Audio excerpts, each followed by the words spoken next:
এই যে বিয়া ঘৰ বা এই ডিস্কো বাৰ এখনত যেনেকৈ সুধাকণ্ঠ ডক্টৰ ভূপেন হাজৰিকাৰ আইটো কিহেৰে পুজিমে বা মই যেতিয়া এই জীৱনৰ এনেকুৱা ধৰণৰ গীতসমূহ শোভা নাপায় ঠিক সেইদৰে এটা নামঘৰ বা কোনো দিহানাম যি অনুষ্ঠান আয়োজন কৰে বা প্ৰতিযোগিতা হয় তাতো এই যে ৰাভা সংগীতবিলাক হিকটি মাৰি মাৰি এনেকৈ টানি পেলাই পৰাজন আমাৰ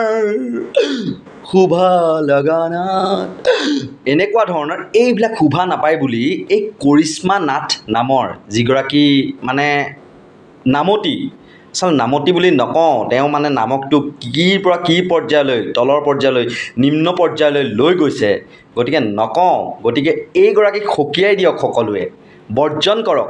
তেওঁক তেতিয়াহে লাজ হ'ব নহ'লে এই তাৰমানে সস্তীয়া পাব্লিচিটিৰ নামত হেল্ল' গাইজ এই তেনেকুৱা ধৰণৰ কিছুমান কথা কৈ তেওঁ মানে নিজকে পাব্লিচিটিৰ নামত মানে হেৰি কৰি আছে এইটো কি মানে ভাইৰেল কৰি আছে নিজকে কিন্তু এইবিলাকক নিষিদ্ধ কৰিব লাগে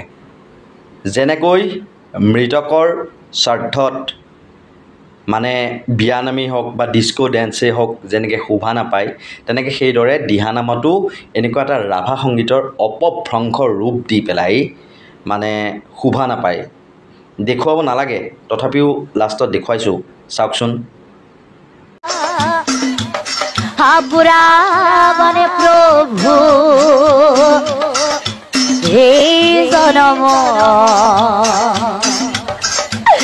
আমাৰ জ্ঞান পূৰ্ণ আহা